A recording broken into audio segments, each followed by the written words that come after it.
Saya harus memperkenalkan dulu nih kepada netizen yang anak milenial, mungkin banyak yang lupa, jadi saya ingatkan.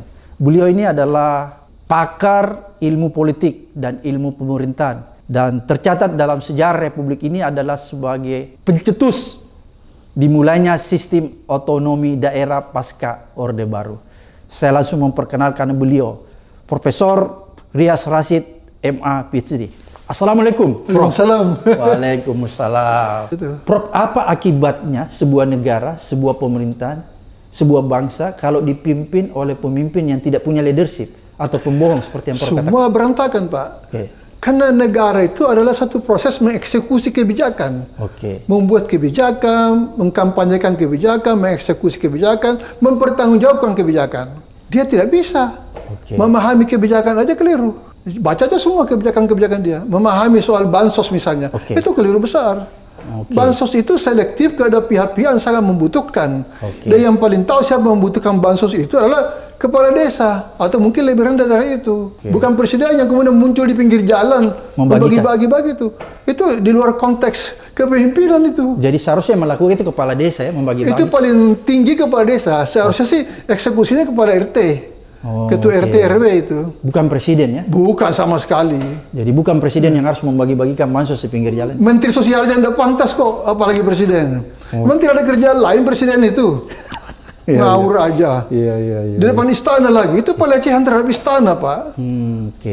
Pelecehan itu sebenarnya. Tapi ada aja menteri yang ketawa-ketawa di sampingnya. Gitu.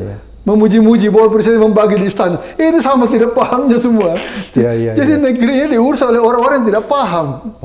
Bagaimana seharusnya negara yang diurus? Kasihan kan pahlawan-pahlawan kita yang sudah meninggal, berkorban untuk negeri ini, membangun negara ini. Ternyata negara seperti ini jadinya. Memalukan, Pak. Sedih saya.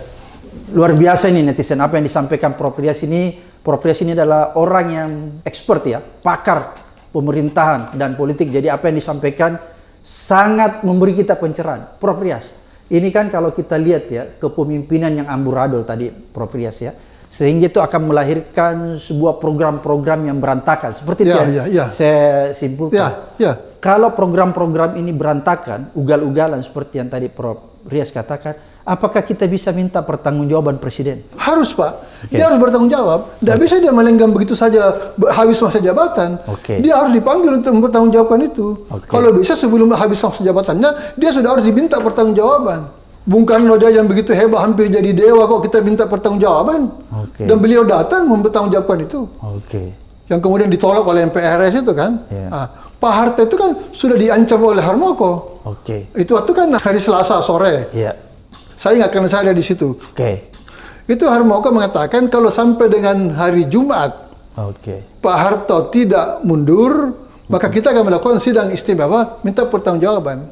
Ternyata Selasa malam itu Pak Harto memutuskan mundur. Hari Rabu diumumkan mundur. Jadi dia tidak perlu diminta pertanggungjawaban.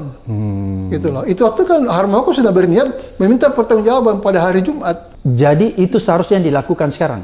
Itu yang harus dilakukan sekarang. Sayangnya ini kan ini ada satu saya nggak tahu apa hikmahnya di balik ini ya. Jadi sesudah Gus Dur dulu itu dijatuhkan dengan tanda petik dengan cara mudah kata mereka, dibuatlah desain baru tentang prosedur pemaksulan presiden. Yang kemudian menjadi panjang itu sampai ke MK segala. Dan rumit. Ya, yang rumit itu. Ya boleh dikata dipersulit lah. Ya, jadi ini juga bisa ada baik buruknya. Kalau kebetulan itu memang pemaksulan itu sebuah rekayasa politik yang buruk, katakan itu konspirasi politik ya, untuk menjatuhkan seorang, baguslah dibikin rumit. Tapi kalau memang kepemimpinannya buruk, lalu Anda bikin rumit, itu kan menunda penyelesaian masalah. Menunda penyelesaian masalah. Sekarang ini sebenarnya tanpa prosedur apapun, Anda pakai logika biasa saja, teori pemerintahan yang normal saja, yang sederhana saja, sudah ketahuan ini tidak bisa dipertahankan. Jadi dia harus diganti. Harus diganti. Apakah pelanggaran yang dilakukan pimpinan kita ini termasuk pelanggaran hukum, Prof? Pelanggaran hukum, pelanggaran etika, pelanggaran kebijakan. Macam-macam pelanggaran. Nah, susah loh dapat orang seperti Pak Jokowi ini. Ada orang yang bisa tahan tidak malu gitu loh. Tidak malu dan tidak takut itu. Melakukan kesalahan di sana ingkar, di sini ingkar, atau di sana bikin apa itu statement yang meresahkan. Ya, tidak ada konsekuensinya. Ya. Oke. Ini susah dapat orang kayak gini nih. Saya dulu pernah goyang-goyang sama orang ya. Iya. Untuk dapat orang seperti Jokowi Iya. yang tidak tahu malu, nekat, atau berani menghadapi segala hujatan tanpa merasa bersalah, itu mungkin perlu waktu 100-200 tahun sekali. Ya. Iya. Jadi kalau dia ini pergi, susah dapat gantinya. Begitu, Prof. Ya, jadi para konspirator di luar yang ingin melanjutkan Jokowi ini dengan orang lain, susah dapat orang, Pak. Yang persis seperti dia itu susah. Oke. Jadi ini pusing semua mereka.